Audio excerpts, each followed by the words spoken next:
I honestly don't even know where to start with this. I feel like my entire life just collapsed overnight, and I don't know how to process it.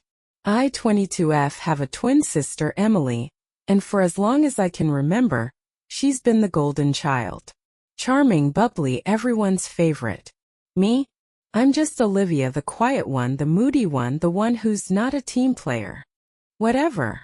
But nothing, and I mean nothing, could have prepared me for what happened last night. So last night I got home from work to find my dad sitting at the dining table, face red, veins popping. My mom was standing behind him, arms crossed, her expression somewhere between disappointment and disgust. And Emily? Sitting there looking so small, so heartbroken, like she'd just been put through hell. "Olivia," my dad said, his voice shaking with rage. "How dare you do this to our family?" I blinked. What are you talking about?" I barely got the words out before he slammed his hand against the table, making me flinch. "Don't you dare act innocent," he roared. "After everything we've done for you, this is how you repay us? By bringing shame to this family." At this point I was genuinely terrified. My dad isn't the type to yell unless something big happens, and I had no idea what I was being accused of. What did I do? My voice cracked, but no one answered me right away. My mom scoffed, shaking her head like I was some pathetic disappointment. Emily sniffled, wiping away a tear. A single tear. And then she whispered, "Liv." I tried to tell them it wasn't like that. But they found out. And I couldn't lie to them. The room started spinning. "Lie about what?" I demanded. "What did you tell them, Emily?" Before she could answer, my dad slammed a folder down on the table. My stomach dropped. Inside, printed screenshots. Photos. Some of me, some of emails with my name on them. I picked up one of the papers, my hands trembling as I read the words. Olivia Carter. Failure to repay loan balance of $20,000. Final notice. I felt like I'd been punched in the gut. What the hell is this? I whispered. "You tell us," my father bellowed. "Are you seriously going to sit here and act like you don't know? Loans, Olivia. Defaulting on payments? Do you have any idea how humiliating this is for us?" I was frozen. My brain refused to process it. I never took out a loan. I don't know what this is. My voice wavered. My mom rolled her eyes. "Oh, please, Olivia. Just admit it. The evidence is right here." I looked at Emily, desperate for some kind of lifeline, for anything. She looked away. You believe this?" I choked out. "You really think I did this?" My dad's face turned even redder. "Your own sister saw the emails, Olivia. She heard you on the phone. She told us how you've been acting strange lately, how you've been avoiding us because of your guilt." I felt like the air had been sucked out of the room. Emily did this. "Emily, you know I didn't do this," I said, my voice barely above a whisper. She bit her lip. "Liv," she said in this fake, so innocent voice. I wanted to believe you, I really did. But then, the emails. The proof. I mean, how could I not worry? I didn't want to say anything, but you have been acting distant. You're always busy, always avoiding family things. Because I have a damn job. I exploded. Because I actually work instead of spending all day scrolling through Instagram and playing innocent. Dad wasn't having it. "Enough," he roared. "I will not tolerate you disrespecting your sister after everything she's done for you. Everything she's done for me. She just set me up for something I didn't even do. I swear to you," I pleaded, looking directly at my dad. "I did not do this. Please, you have to believe me." He just shook his head. "I don't have to believe anything anymore, Olivia. The proof is right in front of me." That's when I knew. It didn't matter what I said. The decision had already been made. Emily had played her role perfectly. My parents hated dishonor, shame, anything that made the family look bad. She had planted the seed of doubt, built the entire story, and by the time they confronted me, I was already guilty in their eyes. And she just sat there, watching, not defending me, not saying a single word to help. My mother sighed dramatically. "What are we supposed to do with you now, Olivia?" I didn't answer, because I already knew. I was alone. Completely, utterly alone. So, after the disaster that was last night, I barely slept. I kept rereading the loan notices, trying to make sense of how my name was on something I had never signed. My dad refused to listen. My mom acted like I was some delinquent who had been hiding a secret life. And Emily, my darling twin, she played the perfect role, the worried sister, the helpless bystander. By morning, I had decided to fight back. I didn't know how, but I wasn't just going to let this happen. Then the court notice arrived. Yeah, a freaking court order. I found it in the stack of mail on the kitchen counter. At first, I thought it was another stupid debt collection letter, but no, this one was official. Apparently, I had defaulted on multiple loans. A total of $50,000 was owed in my name. Let me repeat that. $50,000. The letter claimed that since I had ignored past notices, which I never even received, and failed to make payments, legal action was being taken against me. If I didn't respond, I could be taken to court, have my wages garnished, or even have my credit destroyed. I felt my stomach drop. My hands shook as I read it over and over. But no matter how many times I looked, the words didn't change. This wasn't some scam call I could ignore. This was real. And my family didn't even blink. "Oh, Olivia," my mother sighed, shaking her head like she was exhausted by my existence. "You brought this on yourself." "I didn't do this," I yelled, gripping the letter so tightly it crumpled. "Someone stole my identity." "You can't seriously think I..." my dad scoffed, standing up from the table. "Enough. We've heard it all before." "From who?" "Emily." I turned to her, and of course she looked heartbroken. "Liv, I don't know what to say," she said softly, shaking her head. "I want to believe you, I do. But, I mean, you did take out a credit card last year, right? Maybe you just lost track." I wanted to scream. Yes, I had opened a credit card last year. A single card with a $1,000 limit, which I had paid off. And now Emily was twisting that into evidence that I had some secret habit of reckless spending? "That's not the same thing, and you know it," I snapped. My dad cut in. "Then how do you explain the calls, Olivia?" "Huh? The ones we heard? The debt collectors' calls. Oh my God. I had been getting weird calls for months, numbers I didn't recognize, leaving messages about payments, threats, final warnings. I always assumed they were scams. I even blocked some. But what if they weren't? What if someone had actually been using my name? You think I'd ignore this if I knew about it?" I asked, my voice shaking. "I thought they were scams. This is fraud. Someone..." "Stop it, Olivia," my mom interrupted. "You're embarrassing yourself." "Embarrassing myself." Emily let out a shaky breath and placed a gentle hand on my arm. "Maybe you just forgot. Maybe you were stressed and took out a loan and didn't realize how much it added up. It happens, Liv. You don't have to lie." I jerked away from her touch like it burned. That was it. The final puzzle piece. I knew what was happening now. Emily. Emily did this to me. I looked at her perfectly styled hair, her expensive sweater, the way she just happened to be around every time my parents needed proof of my guilt. I thought back to all the times she borrowed my ID when we were younger. All the times she got out of trouble by blaming me.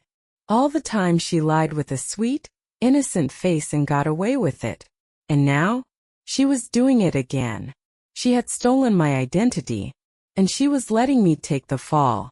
"I don't believe this," I whispered, shaking my head. "I don't believe this. You're all just accepting this? Like it's fact? You're not even going to investigate." My dad sighed, rubbing his temples like he was the victim here. "We did investigate, Olivia. And everything leads back to you." You mean everything leads back to my name? I corrected. Did you even consider the fact that someone could have pretended to be me? Silence. And then Emily actually laughed. A tiny mocking chuckle under her breath. As if I had just suggested the dumbest thing in the world. Liv, come on, she said, shaking her head. No one is out to get you. Who would even do that? I stared at her. She knows. She knows what she did. And she's not even scared. I turned to my parents one last time. If I prove that I didn't do this, will you believe me? My mom just scoffed. My dad muttered something under his breath. And Emily? She just smiled. I stormed upstairs, locked my door, and sat on my bed, staring at the court letter in my shaking hands. I had no proof, no way to defend myself, and nobody was on my side. After realizing that Emily had probably stolen my identity, I spent all night trying to figure out what to do. I searched through my emails, my bank accounts, anything that could prove I didn't take out those loans. But there was nothing. Nothing except my name attached to debt I never signed for. And my parents, they had already made up their minds. The next morning, I came downstairs, still in my pajamas, to find my father standing at the kitchen table. My mom was beside him, her arms crossed tightly over her chest. And Emily? She sat at the counter, sipping coffee like she wasn't about to watch me get exiled. Dad didn't even wait for me to sit down. You need to leave. I swear I felt my stomach drop. What? I whispered. My mom sighed dramatically. Olivia, don't make this harder than it has to be. We've talked about this, and your father and I agree that this is the best thing for everyone. The best thing? For who? You're kicking me out? I asked, my voice cracking. We're giving you a chance to take responsibility, Dad corrected, like this was some kind of favor. We can't have you staying here while you refuse to acknowledge your mistakes. I wanted to scream. What mistakes? I didn't do this. You lied to us, Olivia, my mom said, shaking her head.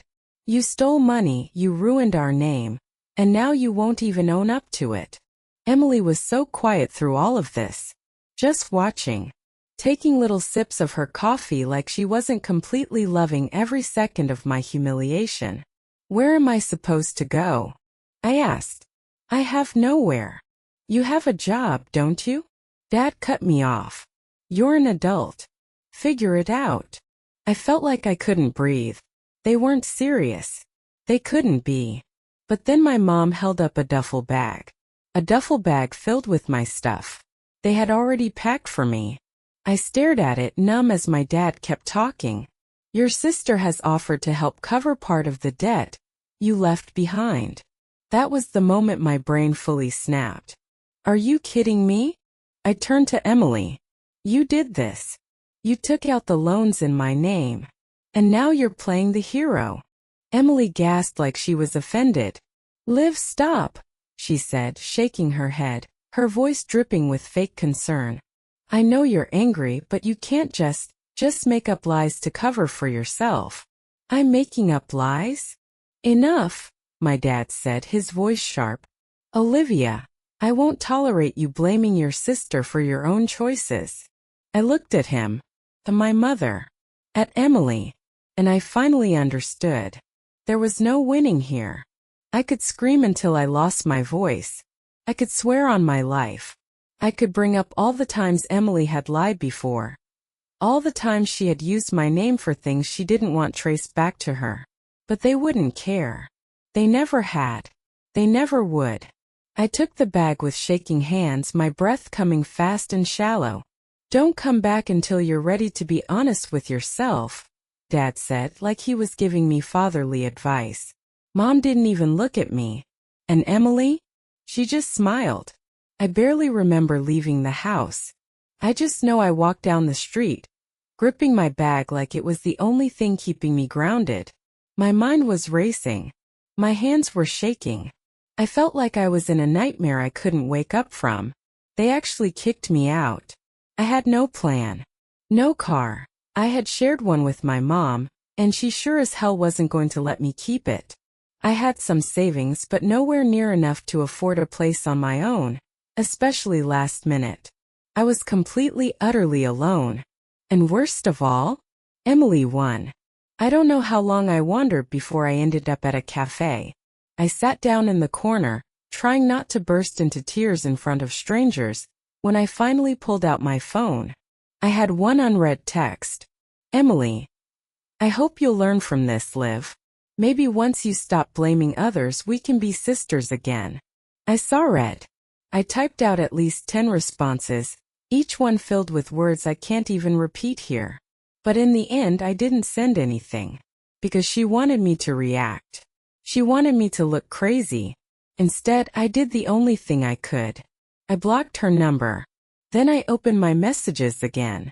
And I texted the only person I could think of. Mihaiva. Do you still have that open spot at your work? I need a job. And a place to stay. So, after my family kicked me out, I was completely alone. No savings that could get me an apartment, no car, no backup plan. I spent my first night in a cheap motel, lying awake in a bed that smelled like cigarettes, just staring at the ceiling. I was so close to giving up. To just letting Emily win, to letting my family believe whatever the hell they wanted. But then I remembered something. Emily didn't just take my money. She took my name. She took everything from me. And I wasn't going to let her get away with it. The next morning I texted Ava again. Ava was an old friend from high school. One of the few people who didn't worship the ground Emily walked on. I hadn't seen her in a while, but she always had this noble shit energy and honestly, I needed that right now. Ava worked at a small clothing store in the city, and they happened to be hiring. She didn't even ask questions, just told me to show up for a shift that afternoon. I don't think she realized just how much that saved me. The job itself wasn't glamorous, minimum wage, long hours, dealing with customers who acted like $40 jeans were life or death decisions. But for the first time in weeks I felt stable. I had something that was mine. Ava let me crash at her place for a while. It wasn't much. A tiny apartment that smelled like takeout and cheap air freshener, but it was safe. I slept on her couch for the first few nights, barely speaking, still trying to wrap my head around everything. Then one night, Ava sat next to me, arms crossed, staring me down. Okay, she said. What the hell happened to you? And I told her everything. The loans, the court order, the confrontation, getting kicked out. And of course, Emily. Ava listened quietly, but by the time I finished, her face was a mask of pure rage. You mean to tell me, she said slowly, that your evil Barbie twin stole your identity, and your parents just believed her? Yep, I said bitterly. Ava let out a low whistle. Damn. That's some movie villain shit. Tell me about it. She was quiet for a second, drumming her fingers against the couch. Then she looked at me, eyes sharp. You ever think that maybe Emily wasn't just lying? She asked. Maybe she actually stole your identity? I blinked. What do you mean? Ava leaned forward. You said the loans were in your name, right? But did you sign anything? Did you ever get actual paperwork? I shook my head. No. Just emails and notices. And my parents wouldn't let me see anything else. Ava's expression darkened. That's weird. If you really owed $50,000, you'd have gotten actual documents. Not just threats. She pulled out her phone and started typing something. You know what I think, she continued. I think someone took out those loans under your name. Like actually impersonated you. And who's the one person who looks exactly like you? My stomach dropped. Emily. Ava grinned. Bingo. The next morning, Ava and I started digging. First stop? The bank. I walked up to the counter, fully expecting to be laughed out of the building, but Ava had convinced me to at least try. Hi, I said, forcing a smile. I need to check on some accounts under my name. I think there's been fraud. The teller nodded and asked for my ID. The second I handed it over, something shifted in her expression. Oh, she said, looking between me and her screen. You were just here last week, weren't you? My breath caught in my throat. No. No, I wasn't. The teller frowned. Are you sure? You came in to update your contact information and requested copies of your loan paperwork. I felt Ava's hand tighten around my wrist. My heart pounded. Someone had pretended to be me. Someone had walked into this bank, using my name, my face, and changed my account details. I forced my voice to stay calm. Can you show me any documentation from that visit? She hesitated, glancing at her screen again. I'll need manager approval for that. And just like that, we had our first real lead. Ava and I spent the next few days chasing more clues. We went to 3 different loan offices, where employees swore they had seen me in person signing papers. We found a phone number attached to one of the accounts, not mine. Or a bank manager told us that I had provided a new email address and changed the mailing address for all loan correspondence. And every single time the same detail popped up. Ava leaned back in her chair, arms crossed. Damn, your sister's a freaking criminal mastermind. I ran a hand through my hair. I don't get it. How the hell did she even pull this off? Ava smirked. Liv, babe. Have you met yourself? Or more specifically, your identical twin? She doesn't need to forge documents. She just walks in and pretends to be you. It was true. Emily had my same face. My same voice. She knew everything about me, my birthday, my social security number, everything a bank would ask for. And she used it to ruin me. I took a deep breath, staring at the pile of evidence we had collected. Emily thought she had one. Emily thought I was done. But she was wrong. Because now, I had proof. And I was going to burn her world to the ground. After weeks of feeling like I was drowning after being kicked out, disowned, and blamed for something I didn't do, I finally have something I didn't think I'd get back. If you read my last update, you know Ava and I started digging into Emily's scam. We visited banks, loan offices, and even found out she had walked into places pretending to be me. At first, I thought I'd need a lawyer just to get anyone to believe me. But then, a miracle happened. One of the loan officers, a guy named Mr. Reynolds, actually remembered Emily. I sat in his office trying to stay calm, while Ava casually slid a picture of Emily across his desk. That's her, right? Ava asked. He frowned, adjusting his glasses. Yes, I believe so. She came in a few months ago to sign for the consolidation loan. But his brow furrowed. Wait, are you telling me that isn't you? Nope, I said, feeling my heartbeat skyrocket. That's my twin sister. His eyes widened. You're kidding. Ava grinned. We wish. Mr. Reynolds leaned forward, suddenly very interested. This is serious. If what you're saying is true, then your sister committed identity fraud.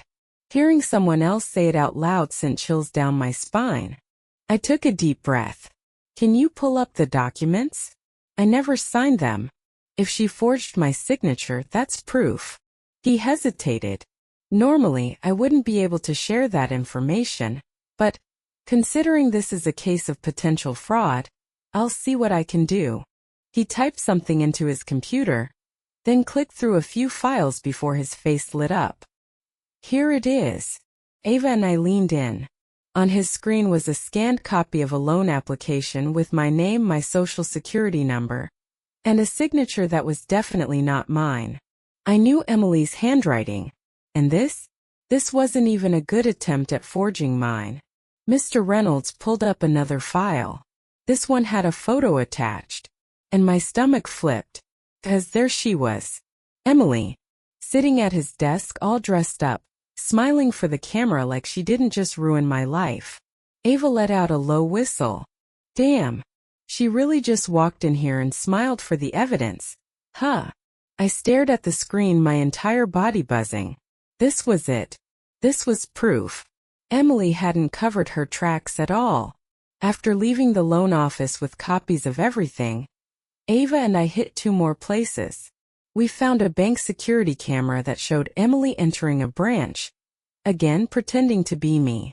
We found another loan officer who had written notes on the account, saying client came in today to update info, on a day I wasn't even in town. And the biggest one? We found a handwritten form from another lender. And at the bottom it had a section labeled, ID verified by. Guess what was written there? Twin sister looks the same. The loan officer had literally written down that Emily was my twin. Ava stared at it, shaking her head. Your sister is actually dumb. I exhaled sharply. She never thought she'd get caught.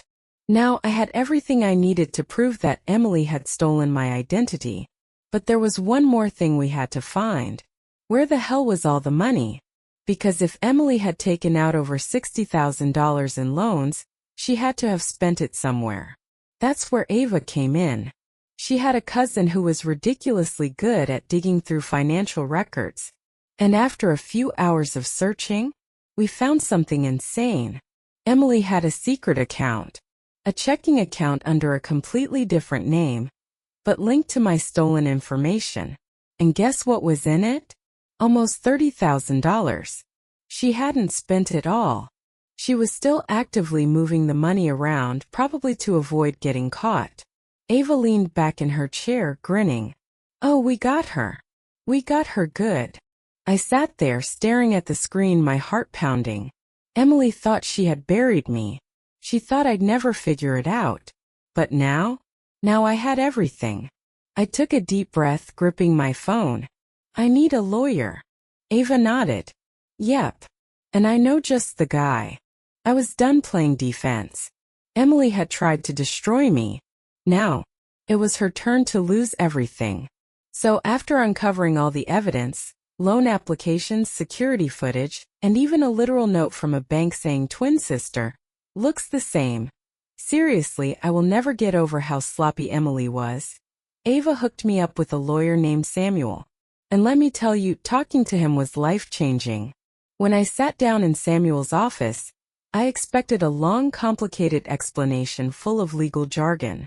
Instead, he took one look at my folder of evidence and said, Your sister is in a lot of trouble. Music to my damn ears. Here's what he told me. 1. Identity theft is a felony. Depending on how much money was stolen, Emily could be looking at serious criminal charges.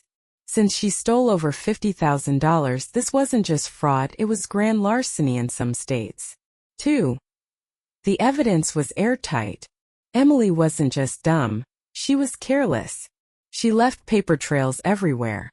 Fake signatures, altered accounts, and banknotes confirming she wasn't actually me. 3. I could clear my name. With this proof, we could legally demand that my name be removed from the fraudulent loans. 4. Emily could be forced to pay it all back. If I press charges, she could be forced to return every stolen dollar and pay damages. 5. This would absolutely ruin her life. If convicted, Emily could face jail time, a destroyed credit score, and permanent fraud records that would haunt her forever. Samuel leaned back in his chair, watching me closely. So, Olivia, the question is, what do you want to do? I sat there, gripping the edge of my chair. For weeks, I had been treated like a criminal while the real thief laughed in my face. My own parents disowned me over her lies.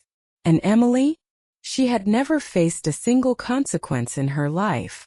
I thought about my dad's face when he told me to leave. My mom's voice when she called me a liar. I thought about the duffel bag they handed me. And then I thought about Emily texting me after, pretending to be the victim. I looked at Samuel and said, I want to destroy her. He grinned. Good. Here's how we do it. Step 1. File a police report. Samuel drafted a formal report detailing the fraud. We attached copies of everything. The forged documents, the security footage, and the bank's own records confirming Emily impersonated me. This would start the legal process of clearing my name. Step 2. Contact the loan companies.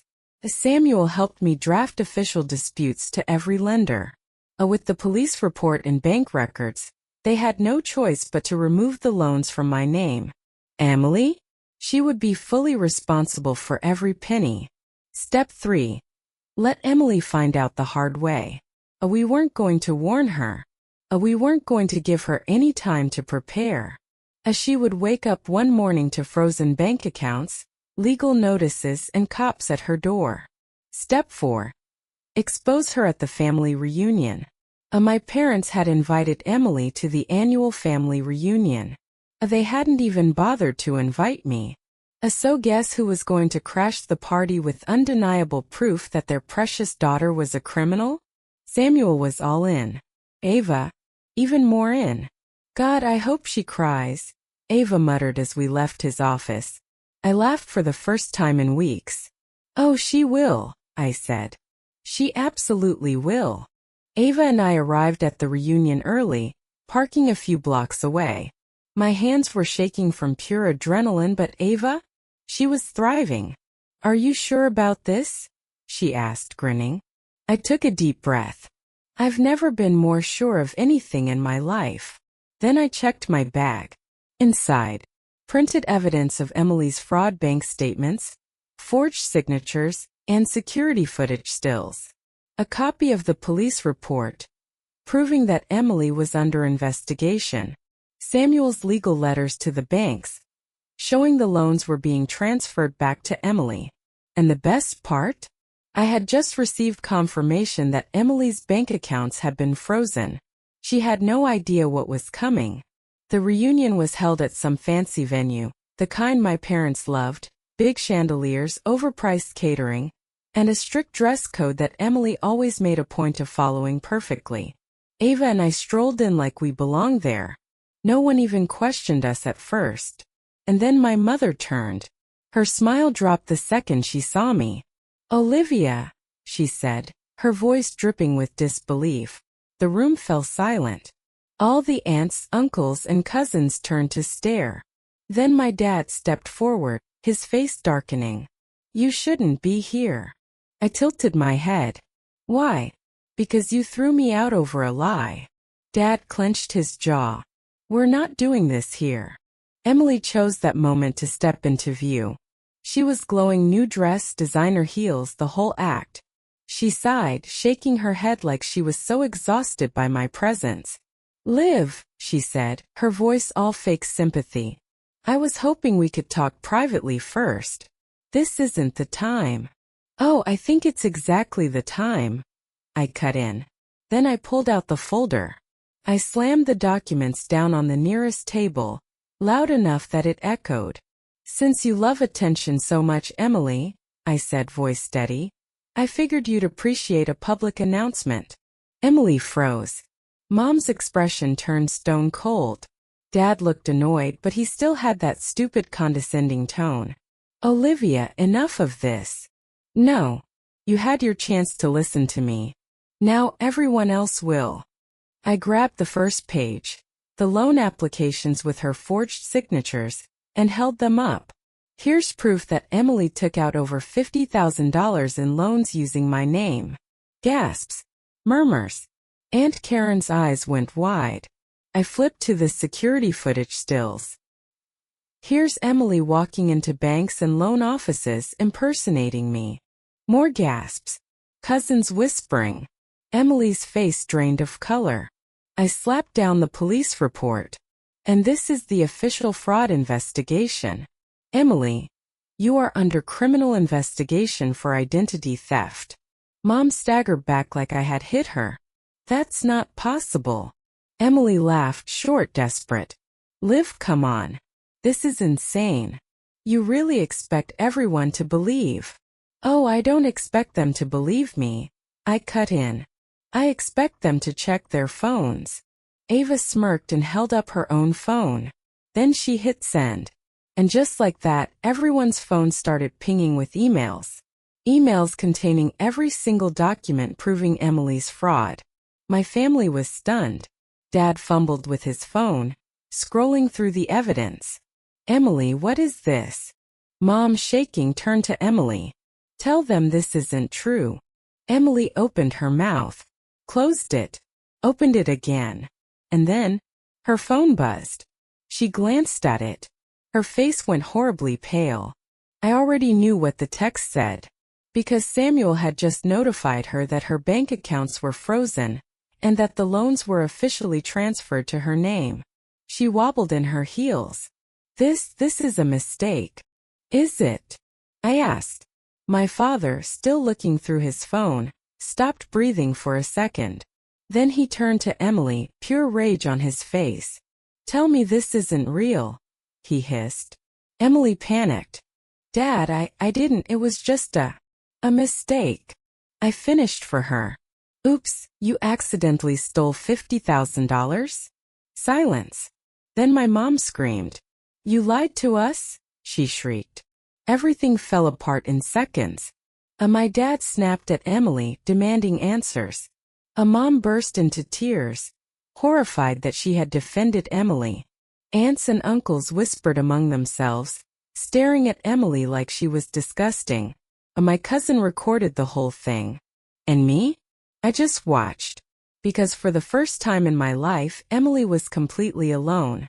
Emily tried to beg my parents to fix things. But guess what? They couldn't. Her credit was destroyed. Her bank accounts were frozen. Her scam had been exposed in front of everyone. And the best part?